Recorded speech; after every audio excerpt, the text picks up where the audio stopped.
Hola a todos, mi nombre es Andrés. En esta ocasión os traigo un documental histórico-religioso sobre Oriente Medio, que está dividido de la siguiente manera. Primero os hablaré de qué es religión y todo lo que abarca. Seguidamente os hablaré de las tres principales religiones monoteístas que han influido en Oriente Medio. Seguidamente os contaré una historia, para que os deis cuenta cómo algo que antes era un mito se convirtió en una realidad. Después, os hablaré de qué tienen todas las religiones en común. Y para finalizar, daré los agradecimientos de todas las fuentes de las que extraje información.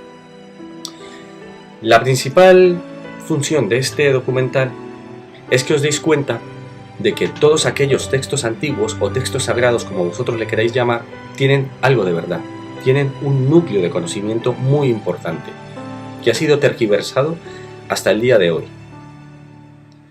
Con esto tampoco os estoy pidiendo de que vayáis corriendo y os hagáis otra vez cristianos o lo que fuerais. Simplemente que investiguéis por vuestra cuenta y que todo lo que yo diga no lo creáis al pie de la letra, sino que seáis curiosos. Pues nada, espero que os guste y nos vemos en otro momento. Chao.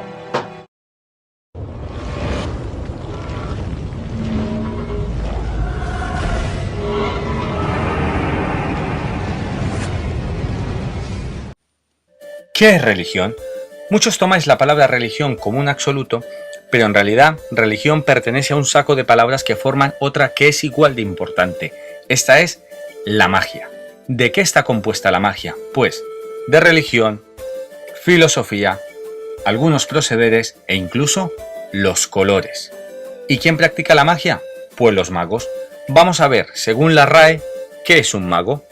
Un mago se dice de la persona versada en la magia o que la practica. Se dice de los tres reyes que fueron a adorar a Jesús recién nacido. En la religión zoroástrica se dice del individuo de la clase sacerdotal. La religión zoroástrica es una antigua religión persa, la cual la nuestra es cuna. Como estamos hablando de un individuo de la clase sacerdotal, vamos a ver, según la RAE, ¿qué es un sacerdote? Un sacerdote, según la RAE, es la persona dedicada y consagrada a ser, celebrar y ofrecer sacrificios. Un sacerdote agustal es aquel que ofrecía sacrificios a Augusto. Un sumo sacerdote es el príncipe de los sacerdotes. Como podemos ver, en muchas culturas, como puede ser la musulmana, la judía o la cristiana, en sus quehaceres religiosos tienen sacrificios. ¿Y qué tipos de magia hay? Por un lado tenemos la magia blanca. Según la RAE, es la que por medios naturales intenta obrar efectos sobrenaturales, hechizos con los que someter la voluntad de otro para que se enamore de uno. Por ejemplo, los amarres, los famosos amarres, son un claro ejemplo de la magia blanca. Por otro lado tenemos la magia negra. La magia negra es la magia de los negros, de la gente negra. Antiguamente este término no se conocía como tal. La magia negra reúne los cultos africanos que se condensan en la religión yoruba, pero por ejemplo, en la Santa Inquisición, los actos como brujería, hechicería o pactos con el diablo se conocían como tal, pero no con el nombre de magia negra. Otra de las magias que tenemos es la magia roja. La magia roja básicamente es sexo y sangre. A este tipo de prácticas se le atribuye la desaparición de mucha gente por el mundo. Otro tipo de magia que tenemos es la magia verde. La magia verde, antiguamente conocida como brujería, hoy en día se conoce como espagiria, remedios y venenos naturales extraídos de los principios activos de plantas y hongos por diferentes métodos, como puede ser la destilación, la digestión o el baño María. De los tipos de magia que hemos visto, el que más se ajusta a la definición de la Real Academia de la Lengua Española, si recordamos lo de sacerdote y tal, esa es la magia roja, sangre y sexo. Ahora vamos a ver en qué se divide el estudio de los magos. El estudio de los magos se divide en 4 apartados. El primero de ellos es el ocultismo. El ocultismo es el estudio de las doctrinas ocultas de las diversas religiones y filosofías, haciendo hincapié en los fenómenos paranormales y en los poderes ocultos del ser humano. Otro de los apartados que tenemos es el esoterismo. El esoterismo es el estudio y práctica de tradiciones vinculadas a corrientes religiosas y filosóficas que al menos en origen son desconocidas para el gran público. El tercer apartado que tenemos corresponde a la pseudociencia. La pseudociencia es la falsa ciencia. Pseudo proviene del griego que significa falso y ciencia, conocimiento. La pseudociencia solo busca el carácter económico, no es hacer ciencia para producir ciencia. A la pseudociencia pertenece, por ejemplo, la economía o las farmacéuticas, que solo buscan enriquecerse, el factor económico, pero no darle luz a la humanidad. El cuarto y último apartado que tenemos es la superstición. La superstición es la creencia no fundamentada o asentada de forma irracional en el hombre, de que cree que diversas acciones voluntarias, pues como pueden ser los rezos, los ensalmos, conjuros, hechizos, maldiciones u otros rituales, o de manera involuntaria porque ha roto un espejo, ha pasado por debajo de una escalera o porque ha regado sal, pues que esto puede alterar el destino o la suerte de una persona. Ahora voy a explicar un par de palabras que creo que son importantes. Una es realidad y la otra es fantasía. Realidad proviene de una raíz indoeuropea que es rec. Realidad es lo que dicta el rey, lo que el rey dice que es. Fantasía proviene de una raíz indoeuropea que es va, que significa luz, en contraposición a lo que dice el rey es lo que ilumina o lo que esclarece. Vamos a ver un ejemplo de ello. Mamá, ¿qué hay detrás de esas montañas? Monstruos, dicen. Un día, quizá más pronto que tarde, detrás de esas montañas crearé un reino, donde todo el mundo será libre y no temerá el palo del amo. Hijo mío, ¿qué dices? Eso es fantasía. Eso no lo dice el rey, eso se sale de los dominios del rey. Otra palabra que es muy importante que tengamos en cuenta es la teurgia.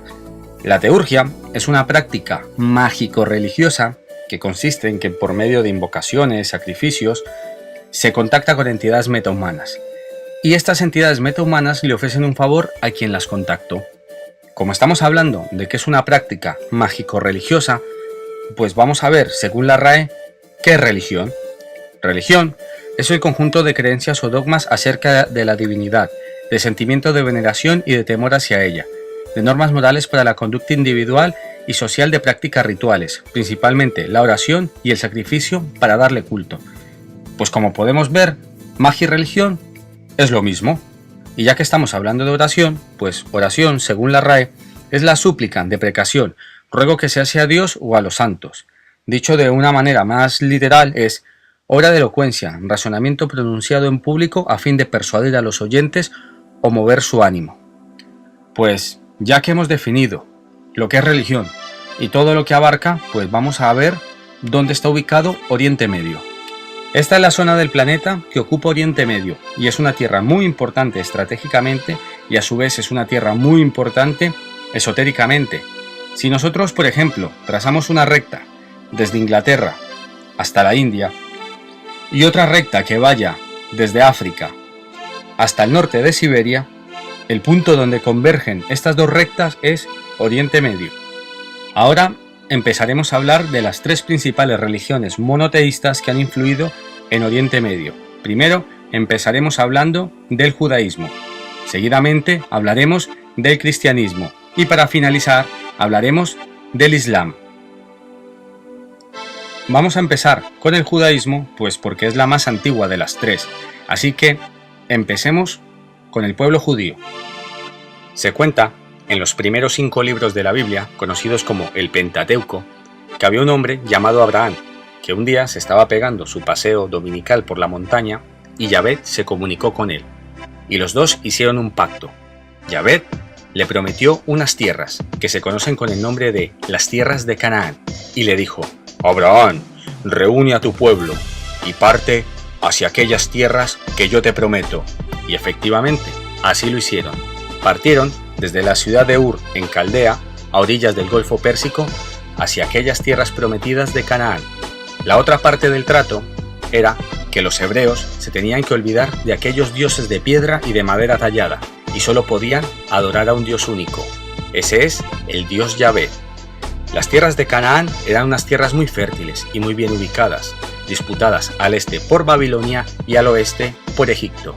Pero gracias a la ayuda de Yahvé, los hebreos lograron establecerse en su tierra prometida, la tierra de Canaán. Abraham se convirtió en el patriarca de los hebreos. Abraham tuvo una gran familia, una familia súper agradable, súper simpática, y tuvo un primogénito. Este primogénito le sustituyó a su muerte.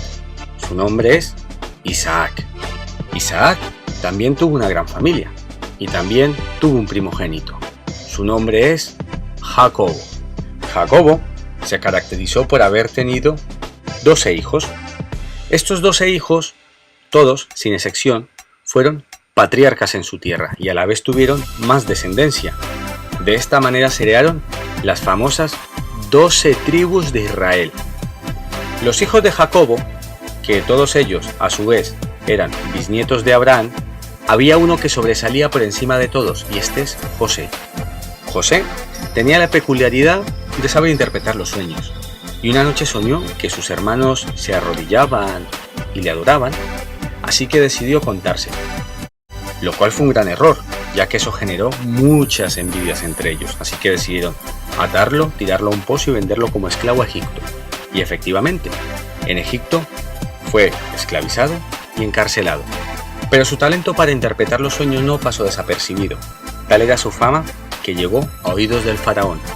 El faraón siempre tenía el mismo sueño, en el que veía 7 vacas gordas y 7 vacas flacas, y decidió contárselo a José. Y José le dijo: mira, simpático, lo que ocurre es que tendrás 7 años de malas cosechas y 7 años de buenas cosechas, así que te recomiendo que en los 7 años de buenas cosechas guardes para el futuro. Tan sorprendido quedó el faraón que decidió liberarlo y lo nombró su virrey. Y efectivamente, el hambre llegó a la región, y solo Egipto había guardado alimentos. Sus hermanos se morían de hambre en las tierras de Canaán, así que decidieron ir a pedirle ayuda a Egipto. José, como buen hermano, los recibió y les ayudó, pero no los pudo ayudar durante mucho tiempo, ya que aquel faraón que le nombró virrey murió. Y llegó el nuevo faraón. El nuevo faraón no le gustaban los hebreos, es más, los odiaba y los temía, así que decidió pasarlos por el látigo. Los utilizó como mano de obra esclava para sus construcciones. Los hebreos estuvieron esclavizados durante nada más y nada menos que 210 años, hasta que apareció en escena su libertador, Moisés. Moisés liberó a su pueblo y se fue a vagar con él por el desierto. Se cuenta en la tradición judía que del Sinaí, mas no en el Sinaí, a Moisés se le entregaron las tablillas del comportamiento que debían tener los hebreos hacia Yahvé. Estas tablillas fueron guardadas en el Arca de la Alianza. Ahora que estamos hablando del Arca de la Alianza, vamos a hacer un paréntesis. Un paréntesis porque muchos a lo mejor pensáis que la historia del Arca de la Alianza es la típica historia que le cuentan a uno en catequesis y no pasa de ahí. Pero es que resulta que ha existido muchas culturas como puede ser, por ejemplo, la griega, la romana, la persa, la babilónica, la egipcia e incluso los alemanes, dirigidos por Heinrich Himmler, se han dejado una cantidad increíble de recursos en buscar este arca. Existe un investigador español llamado Alberto Canosa, que es este buen hombre que tenemos aquí delante, que da una serie de pruebas de dónde se encuentra ese Arca de la Alianza, y creo que son unas pruebas bastante convincentes. Para hablar de sus pruebas, primero tengo que hablar de quién era la tribu de Judá. La tribu de Judá, entre las 12 tribus de Israel, era la tribu más importante. Cada vez que Israel se movía de un punto a otro, la tribu que encabezaba esa expedición era la tribu de Judá. A la tribu de Judá pertenecen grandes personajes como son el rey David, su hijo el rey Salomón, incluso Jesucristo. Por ejemplo, Judá fue el que fue a hablar con José cuando ellos estaban pasando hambre en las tierras de Canaán. Las investigaciones de Alberto Canosa se basan en los escritos que dejó el rey Salomón. El rey Salomón en estos escritos dejó dicho de que él construyó una cueva, que se conoce con el nombre de la Cueva de Hércules, y allí guardó el Arca de la Alianza. Esta cueva concretamente se encontraba en la ciudad de Tarsis. La ciudad de Tarsis es la ciudad de los tartesos, y la ciudad de los tartesos está ubicada en España, y en España fundó una ciudad llamada Toledot. Toletum para los romanos, Toledo para nosotros. Y podéis seguir pensando, es Toledo, ¿quién quiere ir a Toledo? Pero es que tampoco se puede obviar de que en algún momento de la historia, grandes imperios como el romano, el árabe, el visigodo, incluso los reyes católicos, en algún momento su capital fue Toledo. Y Alberto Canosa va más allá, dice cómo se puede acceder. Y se accede a través del Callejón de San Ginés. Él cuenta que a través del Callejón de San Ginés pues hay un túnel que va directamente debajo de la Catedral de Toledo. Y debajo de la Catedral de Toledo pues está la Cueva de Hércules.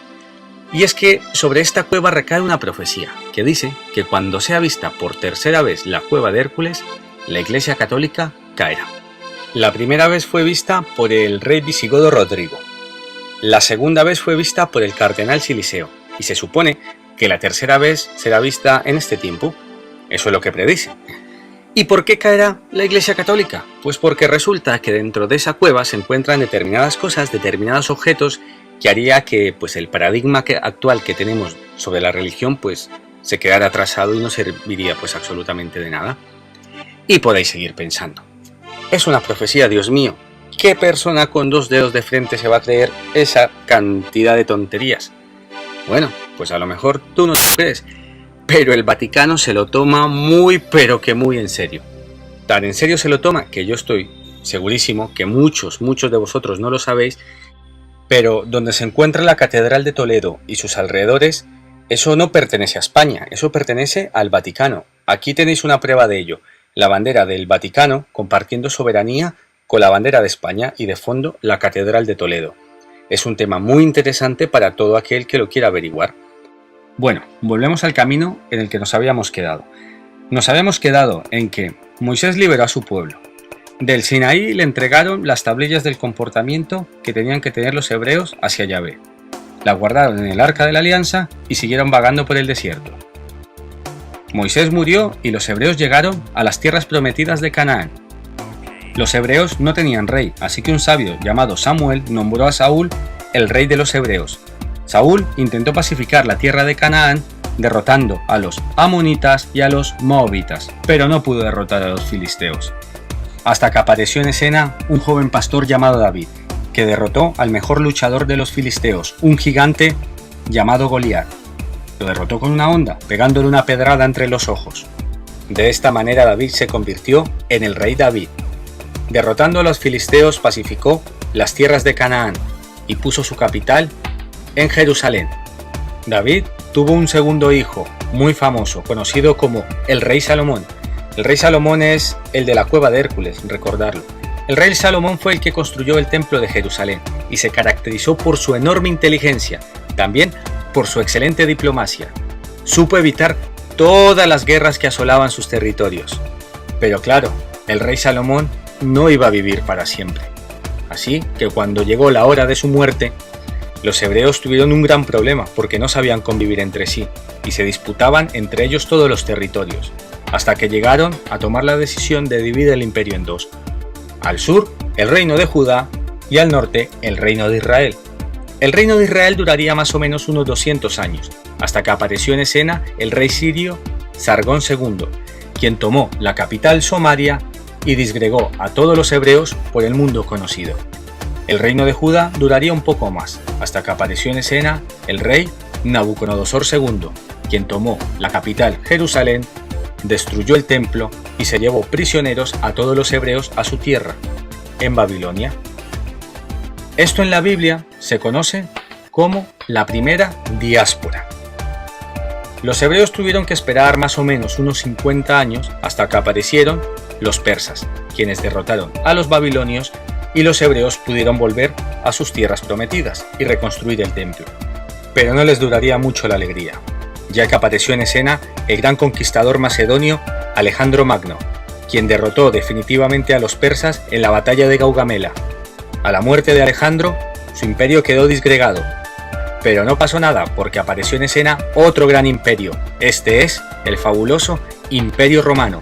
El Imperio Romano controlaba aquellas tierras de Canaán a través de una monarquía vasalla, encabezada por Herodes el Grande. Herodes el Grande fue el que volvió a construir el templo de Jerusalén por segunda vez y le dio un gran esplendor. Pero los hebreos estaban cansados de tanta opresión, tan cansados estaban que decidieron liberarse. Pero esto les salió muy caro, carísimo, ya que el emperador Tito mandó a sus mejores legiones romanas a aplastar aquella revuelta. Pero no solo le bastó al emperador Tito con aplastar la revuelta y destruir la ciudad, sino que le prohibió a todos los hebreos vivir en su tierra y los disgregó por todo el mundo conocido. Esto se conoce como la segunda diáspora o gran dispersión. Los hebreos expulsados por todo el mundo conocido lograron establecerse en muchos territorios. Y no solo se establecieron, sino que formaron colonias muy importantes y muy fuertes políticamente. Los rabinos quisieron reunir de nuevo a su pueblo, en alguna tierra, para volver a empezar. Lo intentaron de todas las maneras, pero no fue posible. Muchos pueblos que fueron expulsados de sus tierras desaparecieron a lo largo de los siglos, pero el pueblo hebreo no. Y no desapareció porque mantuvieron tradiciones durante muchos siglos. Por ejemplo, una de estas es la lectura de la Torá. La Torá está compuesta por los primeros 5 libros de la Biblia, que son el Génesis, el Éxodo, Levítico, Números y el Deuteronomio. El conjunto de estos libros es conocido como el Pentateuco. La peculiaridad que tiene la Torá es que está escrita en una lengua polisémica. Esto significa que tiene muchos significados. Al tener muchos significados, entendemos que existen muchas interpretaciones. Ahí es cuando aparece un libro subordinado a la Torá, y este es el Talmud. Mientras la Torá se conoce como la ley oral, el Talmud es la ley escrita. El Talmud recoge las discusiones rabínicas sobre absolutamente cualquier tema que se quiera discutir. Eso sí, teniendo como base o árbitro en sus discusiones la Torá. Dentro del Talmud podemos encontrar 2 divisiones. Por un lado tenemos la Mishnah y por el otro la Gemara. La Mishnah recoge la base, o sea, lo dicho por la Torá. Y la Gemara es una explicación que dan los rabinos a lo que ellos entendieron en la Mishnah. Recordar que la Torá está escrita en una lengua polisémica, y eso da pie a que existan muchas interpretaciones de una sola palabra. Entre el pueblo judío existen diferencias y diferentes formas de convivir con las tradiciones judías. Esto nos lleva a que podamos clasificar al pueblo judío en diferentes corrientes. Voy a hablar de las 3 principales corrientes, aunque existen más. Hablaré primero de los reformistas, después hablaré de los conservadores y después de los ortodoxos. Empecemos con los reformistas. Ellos empezaron a pensar, si el mundo está cambiando, es necesario que el judaísmo lo haga, pues ya no hace falta mantener ni el Shabbat, ni la circuncisión, ni siquiera en pensar en un retorno a Sión, pues ya que las tierras en las que vivimos es nuestro propio Jerusalén, porque estamos identificados con estas tierras, y no por eso no dejamos de ser judíos. Los conservadores dicen, creo que los rabinos reformistas no deberían alejarse tanto de nuestras tradiciones. Estamos de acuerdo en que el mundo cambia, y nosotros también debemos avanzar con el mundo, pero tenemos que mantener nuestras tradiciones, y recordar que las tierras de Canaán fueron concedidas por Yahvé a su pueblo elegido, que somos nosotros. Ahora vamos a hablar de la corriente ortodoxa. Ellos piensan, debemos seguir las leyes judías como se ha hecho desde el principio de los tiempos, ya que las leyes sagradas entregadas a Moisés no deberían ser modificadas. La Torá constituye una unidad inagotable que abarca todos los aspectos de la vida. Hay muchas clases de judíos. Hay judíos que, por ejemplo, todavía están esperando la llegada de su Mesías. También tenemos otra clase de judíos que creen que su Mesías era Jesucristo. También tenemos judíos que están de acuerdo con recuperar las tierras de Canaán, que es el actual Israel. Hay otros judíos que se avergüenzan enormemente del Estado de Israel por la forma en que fue tomado. Ahora vamos a hablar de un personaje que también era judío. Sabemos de él que nació de una virgen, que fue bautizado por Juan Bautista, que tuvo 12 apóstoles, los cuales se encargaron de repartir su palabra alrededor del mundo después de su muerte. Murió crucificado a la edad de 33 años, a órdenes de los judíos, y no tengo nada en contra de los judíos. Y resucitó al tercer día. Este hombre es Jesús de Nazaret. Yo particularmente sí que creo que existió Jesús de Nazaret, pero no es aquel Jesús que creó el cielo y la tierra en 6 días y al 7º descansó, ni aquel que está esperando para juzgarnos por nuestros pecados. No es el Jesús que nos quiere vender el Vaticano, sino un Jesús mucho más humano. Un Jesús que dejó un mensaje muy sencillo pero muy difícil de llevar a cabo. Ese mensaje es: ama a tu prójimo como a ti mismo. Y es que amarse a uno mismo es lo más complicado.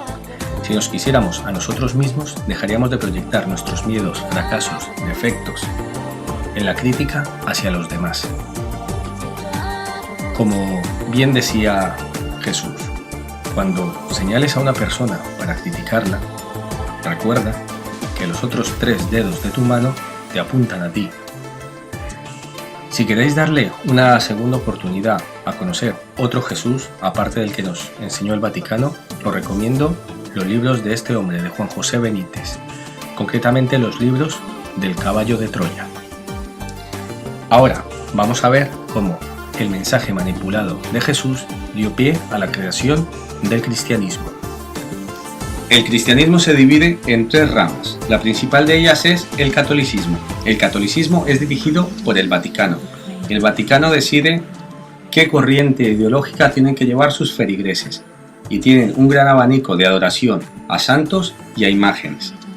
Los ortodoxos son un poco diferentes. Ellos no están totalmente de acuerdo con que el Vaticano les dirija a ellos. Ellos tienen como su propio autogobierno.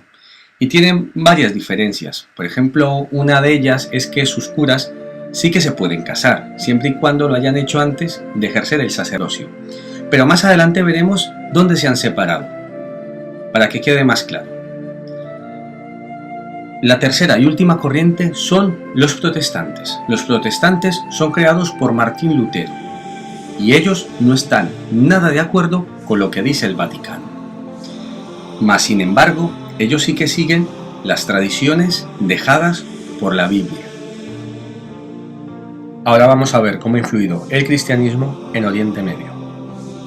Resulta que los oligarcas romanos, al ver que cada vez empezaban a perder más poder, decidieron traspasar su poder hacia otro lado. Vamos, que hicieron una mudanza de poder. Esta mudanza se hizo hacia el Vaticano. ¿Y quién empezó esta empresa? Esta empresa la empezó el emperador Constantino. El emperador Constantino implantó el cristianismo en todo el Imperio Romano. Y no solo hizo eso, trasladó su capital a Oriente Medio, que se conocía como la Nueva Roma. A su muerte, la Nueva Roma pasó a llamarse Constantinopla. Su sucesor, el emperador Teodosio, fue quien dividió el Imperio Romano en 2. Por un lado tenemos el Imperio Romano de Oriente, con capital en Constantinopla, y por el otro el Imperio Romano de Occidente, con capital en Roma, y lo dejó a cargo de sus 2 hijos, Honorio y Arcadio. El Imperio Romano de Occidente quedó desmembrado debido a las invasiones bárbaras. Uno de los grandes personajes que participó en estas invasiones es el famoso rey huno Átila. El Imperio Romano de Oriente sobrevivió y cada vez se hizo más fuerte, más poderoso, cada vez tenía más recursos. Es más, cambió su nombre, pasó a llamarse el Imperio Bizantino, que duraría más de 1000 años. Uno de sus grandes emperadores era el emperador Justiniano. El emperador Justiniano se caracterizó por haber construido una enorme flota que mantuvo a raya a todos los piratas y fomentó el comercio en todo el Mediterráneo. También se anexionaron territorios como Italia, Grecia, Turquía, España, África, Egipto. Y claro, venía un problema porque cada uno tenía su creencia, su forma de hablar, su forma de pensar. Y dijo Justiniano: ¿qué hago? Pues voy a seguir la misma empresa del emperador Constantino. Voy a implantar el cristianismo en todos los nuevos territorios. ¿Y cómo lo hago? Pues mezclo nombres propios del cristianismo con tradiciones paganas, y quedaron estas mezclas. Por ejemplo, el mitraísmo. El mitraísmo era practicado por soldados romanos para purificar sus pecados y consistía en comer carne y beber sangre de un toro. Así se creó comer y beber el cuerpo de Cristo. Otra de las adaptaciones que tenemos es el enoísmo. El enoísmo es creer en muchos dioses, pero tener uno favorito. Por ejemplo, los marineros romanos creían en muchos dioses, pero al que más caso le hacían era a Neptuno. En el panteón de los dioses, todos los dioses se diferencian de unos de otros por sus cualidades. Pues lo mismo ocurre en el cristianismo. Tenemos un Dios principal, que este es Jesucristo, y todos aquellos dioses con cualidades diferentes pasarán a llamarse los santos. En la antigüedad, cada ciudad tenía su propio dios, como hoy en día cada ciudad tiene su santo patrón. Otra de las adaptaciones que tenemos es el culto a la diosa Isis, que se convirtió en el culto a la Virgen María. Y así tenemos una gran cantidad de ejemplos de adaptaciones del cristianismo con el paganismo. Y de esta manera Justiniano implantó el cristianismo en todos sus territorios conquistados. Pero esto le trajo grandes problemas con Roma. Por aquel entonces Roma estaba dirigido por el Papa Pelayo I. El Vaticano quería tener el control sobre absolutamente todos los cristianos del planeta. El Vaticano decidía en qué idioma había que leer la misa, qué Biblia había que leer, qué iglesias había que visitar, y claro, no les gustaba que Justiniano estuviera decidiendo por ellos, y esto trajo grandes problemas con los bizancios. Tales eran las discusiones, pues que llegó un momento que no se entendieron, y la iglesia quedó dividida en dos. Por un lado quedó dirigida por Roma, la Iglesia Católica Apostólica Romana, y por otro, dirigido por Bizancio, la Iglesia Católica Apostólica Ortodoxa. El Imperio Bizantino no duraría para siempre, y fue perdiendo territorios de manos de los lombardos, de los eslavos, y el este lo fue perdiendo a manos del Islam. El Islam cada vez les comía más terreno, y entraron en crisis cuando se plantaron en las puertas de Constantinopla. Por aquel entonces, los bizancios eran dirigidos por el emperador Alejo II, quien tuvo que llamar al Papa Urbano II y decirle: Papa Urbano II, estamos en problemas, necesitamos ayuda. Así que él decidió ayudarles y mandó tropas. Así se crearon las famosas cruzadas.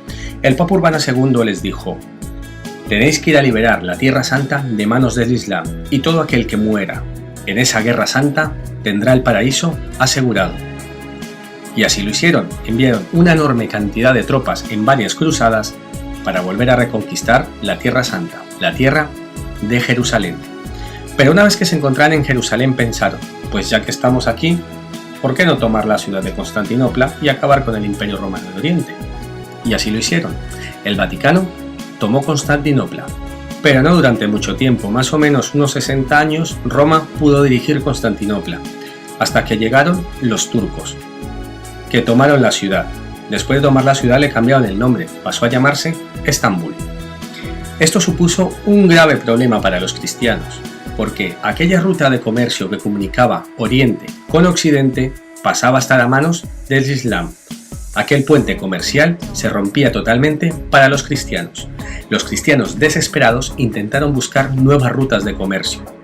Así que 39 años después de la caída de Constantinopla, surgieron los famosos navegantes españoles, que consiguieron un nuevo continente para Europa.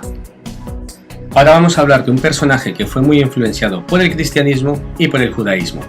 Como no he encontrado imagen de él, pues pongo la que me da la gana y espero que nadie se ofenda. Este personaje es Mahoma. Mahoma nació en el siglo V después de Cristo, en la Meca. Cuando él era muy pequeño, su padre murió, así que tuvo que dedicar toda su vida al pastoreo. A él le encantaba escuchar las historias de aquellos que peregrinaban a la Meca y se las contaban. Por ejemplo, Mahoma conocía de sobra aquellas historias pues que le relataban sobre Abraham y sobre Jesús. En la Meca se encuentra la Kaaba. La Kaaba es un sitio donde una vez cayó un meteorito y muchas culturas lo han adorado durante muchos siglos. La Kaaba por aquel entonces era politeísta. Eso significa que creían en muchos dioses. Se cuenta en la tradición musulmana que Mahoma se encontraba meditando en el monte Hirá y apareció el arcángel Gabriel. Este arcángel le transmitió a su cerebro 6.232 versos con los cuales se crearía el Corán y le dejó la misión de repartirlos a lo largo y ancho del planeta para salvar así al mundo de las llamas del infierno. De esta manera Mahoma se convertiría en el profeta del dios Alá. Al igual que judíos y cristianos, los árabes pasaron a creer en un único dios, a ser monoteístas. Mahoma cada vez tenía más adeptos, que les gustaban aquellas historias que hablaban de aquel Dios único creador de todo, el Dios Alá. Pero esto le trajo grandes problemas con los que controlaban el mercado de la fe en la Meca. Ellos veían cómo poco a poco bajaban sus ingresos, así que decidieron ir a por Mahoma. Mahoma tuvo que huir de la Meca y huyó a la ciudad de Medina. Esto se conoce en la tradición musulmana como la Égira. La Égira es el año cero, a partir de cuando ellos cuentan su calendario. Al igual que para los cristianos es el nacimiento de Jesús o para los judíos la liberación de Egipto. Islam significa sometimiento a la voluntad de Dios, y todos aquellos que practican las enseñanzas dejadas por Mahoma se les conoce como musulmanes, que significa creyentes. El arcángel Gabriel le dejó la misión a Mahoma de repartir el Islam alrededor de todo el mundo, y Mahoma les dio la misma misión a sus discípulos, diciéndoles que tenían que repartir la palabra del Islam aunque esto les costara la vida, ya que si morían repartiendo la palabra tendrían el paraíso asegurado, donde cataratas de leche y de miel fresca serían servidas por bellas mujeres durante toda la eternidad. Mahoma hizo un gran ejército en su exilio en Medina y tuvo la decisión de ir a reconquistar la Meca. Y así lo hizo. Es más, se cepilló a todo ejército que se le puso delante. Y una vez reconquistada la Meca, se convirtió en el punto neurálgico de la creencia del Islam. A la muerte de Mahoma, todos aquellos pueblos árabes que estaban separados, ya sea por tradiciones o costumbres, fueron unificados bajo un mismo mandato, que es el mandato de la creencia del Islam.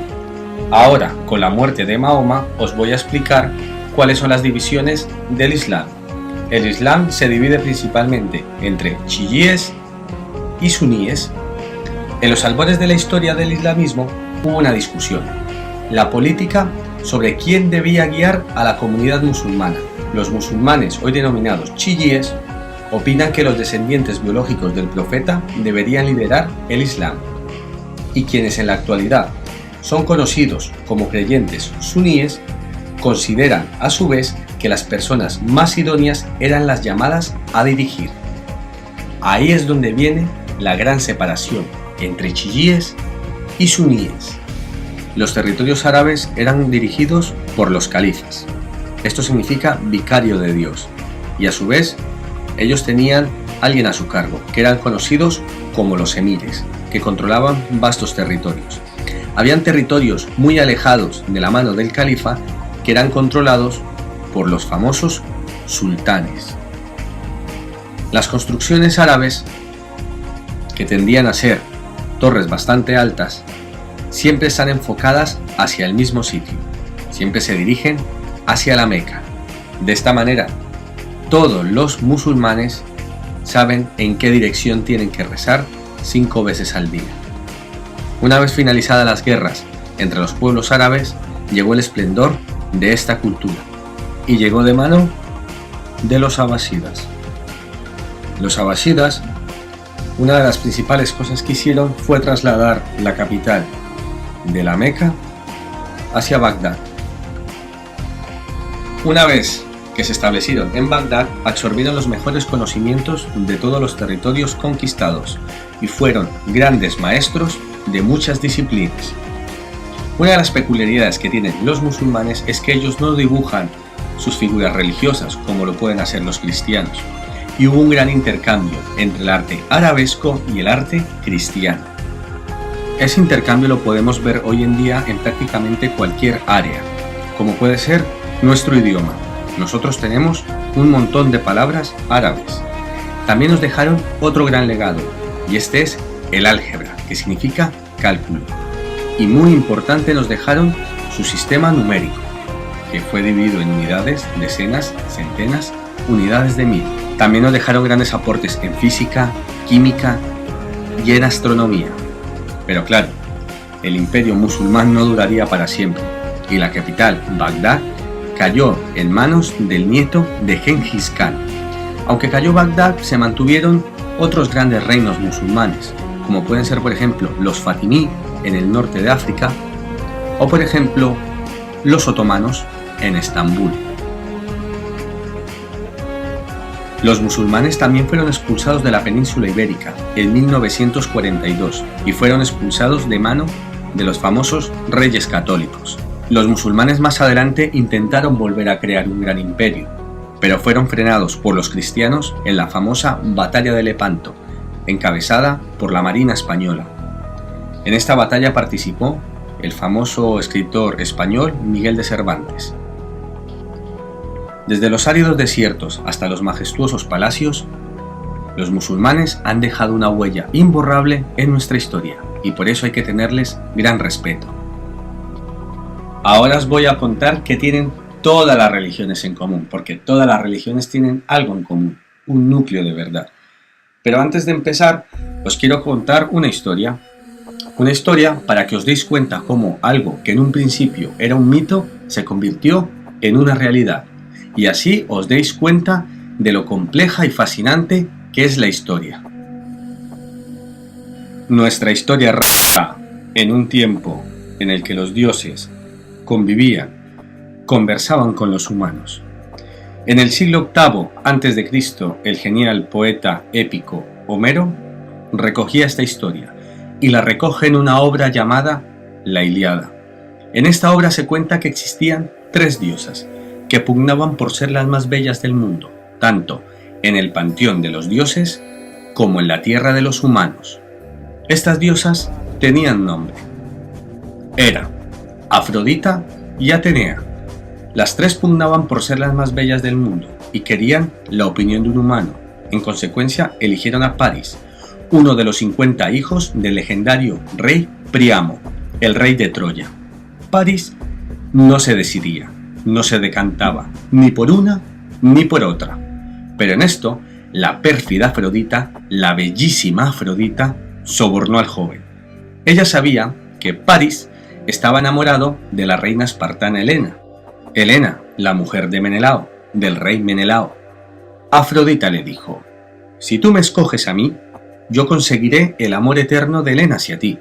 Mis poderes lo harán factible. Paris eligió a Afrodita, y Afrodita cumplió su palabra. Helena quedó subyugada a la imagen de aquel hombre tan bellísimo, tan bello, educado como pastor, pero con sangre real. Los dos se enamoraron y decidieron huir a su ciudad natal, la ciudad fortificada de Troya. Menelao, enfurecido, convocó a las ciudades griegas. Había que declarar la guerra a aquella ciudad infame, que supuestamente había secuestrado a Helena, que ahora dejaba de ser Helena de Esparta para pasar a llamarse Helena de Troya. Convocó una flota jamás vista. 1.200 naves, en ellas 100.000 griegos de toda procedencia. Dirigiendo esta expedición, el rey Agamenón, el hermano de Menelao. Con ellos viajaba el inconfundible guerrero Aquiles, aunque con un punto débil en su talón. Otros tantos viajaban con él, y todos estaban dispuestos a arrasar la ciudad de Troya. En Troya, aparte del rey Príamo, les esperaba Paris, Helena y Héctor, el formidable príncipe Héctor. La guerra duraría unos 10 años, y esto lo recoge con minuciosidad Homero en sus poemas épicos de La Ilíada y la Odisea. La guerra llegaría a su fin cuando una estrategia del guerrero Ulises, del legendario guerrero Ulises, que construyó un caballo y lo dejó abandonado en la playa cuando retiraba sus tropas. Esto los troyanos lo interpretaron como un signo de rendición y llevaron el caballo dentro de sus murallas. Al anochecer, los fabulosos guerreros griegos salieron del caballo y abrieron las puertas de la ciudad, y entró el ejército griego. La ciudad fue arrasada, los hombres asesinados, las mujeres hechas esclavas. Los científicos, según las pruebas que tienen y los cálculos que han hecho, creen que esto ocurrió en el 1184 a.C. ¿Y ellos cómo saben que esto ocurrió en el 1184 a.C.? Pues porque existió un hombre que demostró la existencia real de la ciudad de Troya. Hasta 1873, pues todo el mundo pensaba que aquella historia de Troya era pues un sueño, una fantasía del genial Homero. Pero eruditos y ortodoxos se tuvieron que callar. Y se tuvieron que callar ante un hombre que fue tendero. que trabajó en una droguería, aventurero, que viajó por el mundo, un hombre autodidacta, un hombre que tenía una ilusión, un sueño, un dios, el dios Homero por supuesto, y la voluntad de recuperar el patrimonio perdido de Grecia y demostrar que las cosas dichas por Homero eran ciertas. Henry Julius Schliemann, arqueólogo aficionado, hombre genial, mente lúcida y uno de los grandes personajes de la historia. Gracias a que él se lanzó a demostrar que las cosas dichas por Homero eran ciertas, sabemos que hace 3000 años existió una Grecia micénica y que existió una Grecia minoica y que antes de esa edad oscura que azotaría a Europa y todo el mundo conocido, existieron grandes civilizaciones que avanzaron mucho, las primeras cunas de las culturas europeas. Para que os hagáis una idea, la Grecia que todos estudiamos en el colegio es la Grecia clásica, es una Grecia muchísimo más moderna que la Grecia descubierta por Schliemann. ¿Qué fue lo que pasó en el siglo XII a.C., después de la guerra de Troya? Eso supone un misterio para mucha gente, porque se dice que la gente volvió a vivir en cuevas, desapareció todo vestigio de escritura, se sabe algo de aquella época porque quedó algo de cerámica, pero las tierras quedaron desoladas, hubo mortandad. Nadie sabe qué fue lo que pasó, fue la hecatombe. Solo Egipto pudo sobrevivir y a duras penas quedó seriamente tocada. ¿Qué fue lo que pasó en el siglo XII a.C. con la guerra de Troya y el siglo VIII a.C. con los poemas épicos de Homero? Esos 4 siglos de edad oscura hoy en día suponen uno de los mayores enigmas de la historia. Pero tienen luz gracias a este hombre, Henry Julius Schliemann. Estoy seguro que más de uno hoy en día cree que lo de Troya es un mito. Ahora que ha acabado la historia, vamos a entrar en materia de qué tienen todas las religiones en común. Vamos a empezar por la energía. Cuando uno empieza a estudiar estos conocimientos antiguos, de las primeras cosas que aprende es que uno tiene una energía, una vibración, una frecuencia. Y esta vibración tiende a ir donde tiene energías afines. Por ejemplo, una persona negativa tenderá a ir donde hay energías negativas. Una persona positiva tenderá a ir donde hay energía positiva. Una persona que un día está contenta y otro no, pues un día irá más para un lado que para otro. Cuando uno aprende a controlar su energía, aprende a controlar su propio universo y puede dirigirse hacia donde él quiera. Da igual lo que él quiera. La cuestión es saber si uno se está dirigiendo a lo que quiere o se está dirigiendo erróneamente hacia lo que no quiere. ¿Y uno cómo sabe que esto está ocurriendo así? Porque hay que saber interpretar las señales que uno se encuentra en el día a día. ¿Y uno cómo sabe qué es una señal? Voy a poner un ejemplo un poco militar, a ver si lo podéis entender. Imaginaos, cojo a 2 personas sin más y les digo, ir por esta carretera que tiene 20 kilómetros y en el transcurso de la carretera os vais a encontrar unos IEDs o unos UXOs. Seguramente no sabrán interpretar las señales y les explotará. Sin embargo, si cojo gente preparada, gente que sabría utilizar su energía o tener conocimientos, esta gente sí que sabría interpretar las señales para detectar los explosivos y triunfará en su objetivo. La energía individual es afectada por la energía grupal y esta a su vez es afectada por la energía del planeta. Por eso es que algunos ritos se hacen en luna llena o en luna nueva. La energía del planeta también varía dependiendo en qué parte de la galaxia se encuentra en ese momento. Si tomamos como símil de que nuestra vida es un laberinto, pues todo aquel que sabe controlar su energía es como si viera el laberinto pues desde arriba. Si uno ve el laberinto de su vida desde arriba, sabe qué camino puede coger para llegar a un fin. Todas aquellas personas que desconocen el trabajo de la energía es como si vivieran siempre dentro del laberinto y muchas veces dan vueltas y vueltas sin saber ni dónde van a ir. La energía tiene una peculiaridad y es que puede ser robada.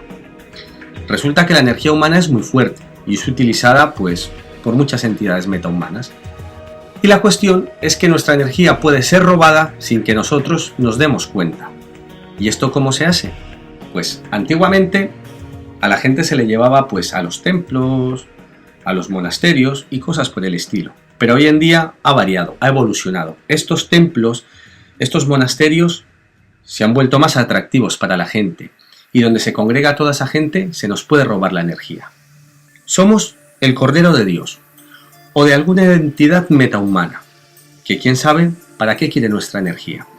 Y como dice el gran Salvador Freixedo, somos la granja humana. Esto es un tema muy interesante para todo aquel que lo quiere investigar. Otra de las peculiaridades que tienen todas las religiones en común es su arquitectura.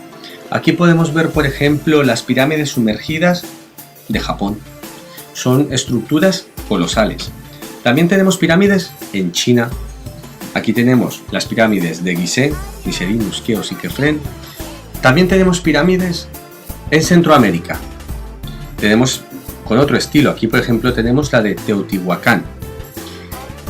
También tenemos las pirámides más grandes que se han encontrado hasta ahora y se encuentran en Europa, concretamente en Bosnia, en la localidad de Visosica. Se dice que allí hay unas pirámides gigantescas que poco a poco se las fue comiendo la naturaleza y tienen una semejanza muy grande pues, a las pirámides de Centroamérica. Es realmente muy interesante todo este tema. Donde se encuentran las pirámides se encuentra una peculiaridad, y es que siempre están estas bolas, estas esferas casi perfectas, incluso algunas son perfectas. Hay que entender que las creencias y la arquitectura siempre han estado muy ligadas. Aquí podemos ver semejanzas entre esculturas de Egipto y de Ecuador. También vemos paralelismos muy similares en estructuras, tanto en pirámides como en cualquier parte de la fachada de sus centros de adoración. Las encontramos en cualquier parte del mundo. Y se supone que son culturas que no tenían comunicación entre ellas. Pero esto es una prueba de que realmente todas tenían un núcleo en común. Todas las religiones también tienen en común la creencia en los dioses serpientes. En Japón, los emperadores sostienen de que ellos provienen de un linaje dragón, que fue el que creó a la humanidad.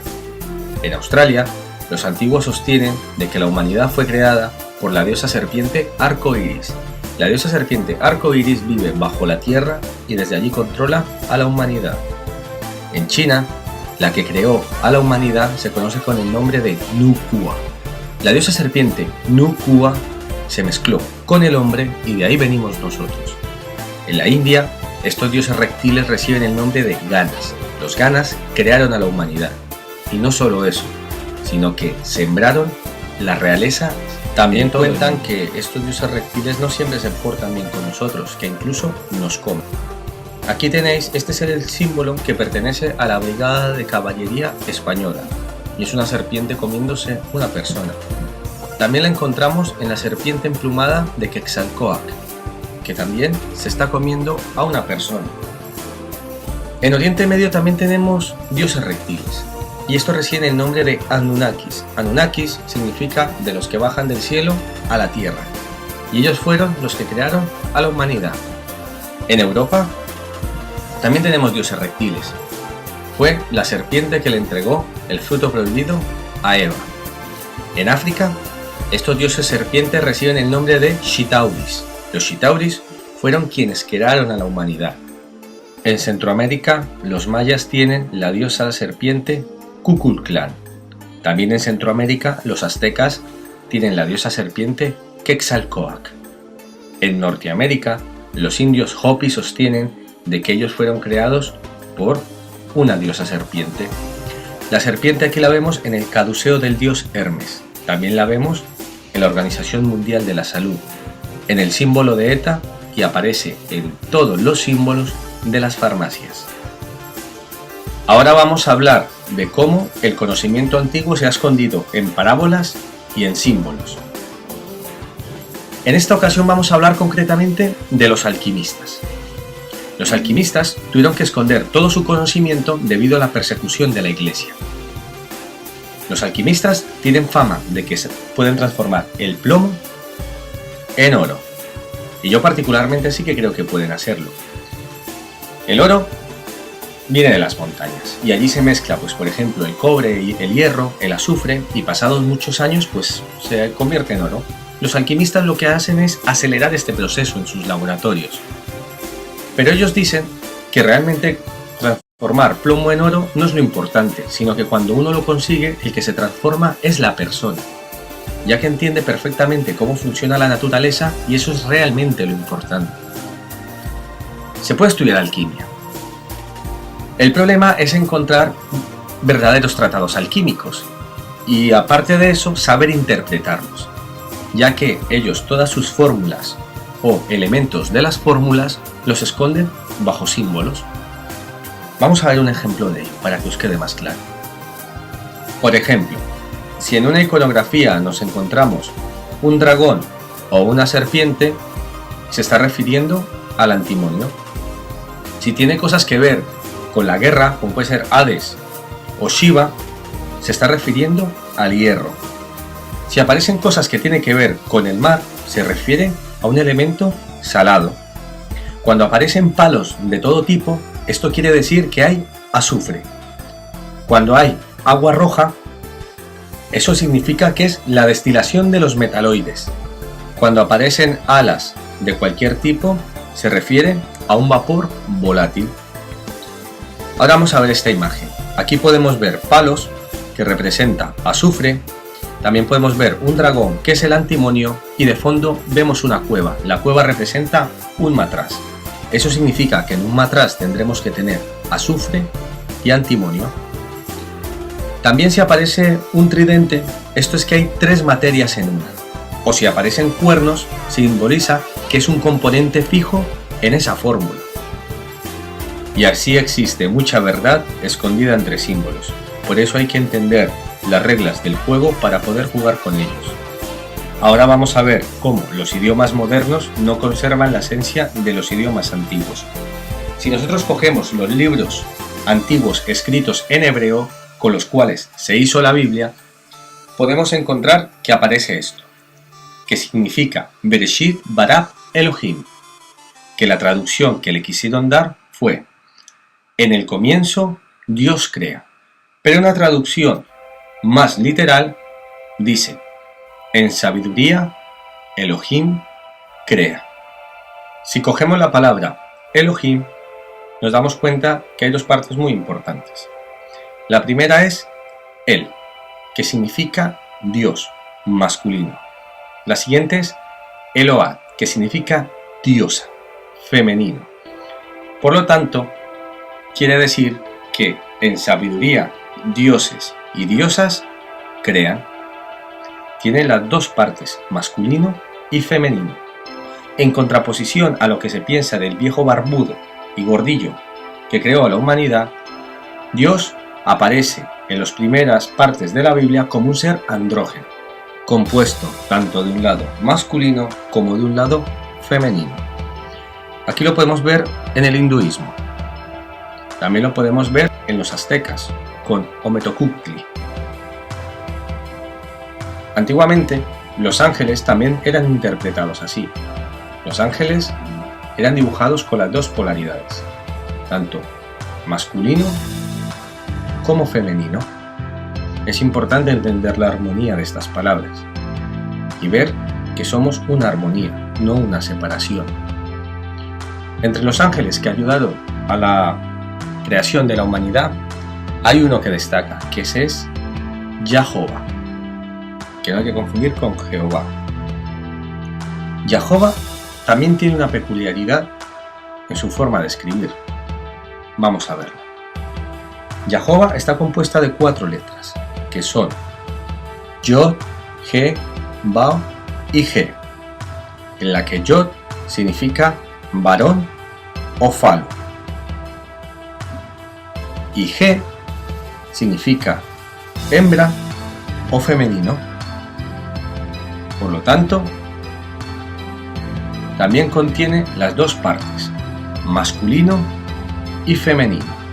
Y me podéis decir, ¿y dónde hay pruebas de ello? ¿Dónde hay pruebas de que nosotros éramos seres andrógenos? Pues es que eso ocurrió en otra dimensión. Aquí tenéis interpretación de varias dimensiones. Y en la antigüedad, moverse entre dimensiones era representado pues por la escalera de Jacob. Por la escalera de Jacob me puedo mover de una dimensión a otra. Pues resulta que nosotros éramos seres andrógenos en una dimensión llamada Yesod, o fundamento, y allí es donde fuimos separados, en hombre y mujer. Aquí podemos ver el símbolo que representa lo masculino y lo femenino. Estos son los símbolos masculino y femenino. Pues volver a unir esas energías es el equivalente a encontrar nuestra alma gemela. Y cuando esas dos energías se vuelven a unir, pues aparece este símbolo que yo creo que todos conocéis con el nombre de la estrella de David. Este símbolo lo podemos encontrar en muchas partes, empezando pues por el judaísmo. También lo podemos encontrar en el hinduismo. Y como no, pues también lo podemos encontrar perfectamente en los tratados alquímicos. Vale, ahora, si os estoy hablando de otras dimensiones y la escalera de Jacob, os preguntaréis cómo os podéis mover por ella. Y es con la glándula pineal. La glándula pineal se encuentra dentro del cerebro y es la que regula pues, el sueño y suele tener esta representación, así como en forma de piña. Aquí, por ejemplo, podemos ver la piña en este báculo. También lo podemos ver en el rey Tammuz. Este rey babilónico, fijaos lo que tiene en la mano. Tiene una piña. Ahora fijaos en Shiva, lo que tiene en el pelo. ¿No os recuerda así como una piña la forma de su pelo? También tenemos al dios Baco. Fijaos lo que tiene en su bastón, o en su palo, una piña. También tenemos al dios Dionisios, que también tiene una piña. Aquí otra representación del dios Dionisios, que también tiene una piña. En el budismo también podemos encontrar esta forma. Fijaos en su peinado, parece una piña. Los egipcios sabían perfectamente de ello y os vais a dar cuenta por qué. Es como si supieran algo, es increíble. Es increíble el conocimiento que tenían. Fijaos, un corte transversal del cerebro es igual que el ojo de Horus. Ya vais a ver por qué. ¿Os fijáis aquí esta cejilla que tiene, que es el cuerpo calloso? Pues sale representada. Fijaos. Aquí hacemos esta línea. También aparece representado el tálamo. Ahí está. El tálamo aparece representado. También aparece representado ahí el hipotálamo. Y ahí tenemos la médula. Es bastante interesante. Esta piña también la podemos encontrar en el Museo del Vaticano. Sí, en el Museo del Vaticano. Fijaros qué piña tan gigantesca hay. ¿Seguís pensando que esto es una tontería? Fijaos en el báculo que tiene el Papa. Mirad lo que tiene el Papa en su báculo. Tiene una piña. Muy interesante, ¿verdad? Ahora que hemos hablado de qué es religión, más o menos todo lo que abarca la religión, vamos a ver todo este conocimiento antiguo, ¿quién lo tiene? Porque este conocimiento lo tiene que tener alguien. Pues este conocimiento lo tienen las famosas sociedades secretas. Sociedades secretas, por ejemplo, tenemos el Priorato de Sion, tenemos el Club Bilderberg, tenemos el Vaticano en su lado más esotérico, los Assassini, también tenemos Skull and Bones, Opus Dei en su lado más oculto, los masones, también tenemos a los templarios, también tenemos la Golden Dawn, también están los Rosacruces, pero en Oriente Medio, ¿qué sociedad secreta es la que más influye? Esos son los sionistas. El sionismo es un movimiento nacionalista colonialista que pretende recuperar el monte Sión, y el monte Sión se encuentra en Israel.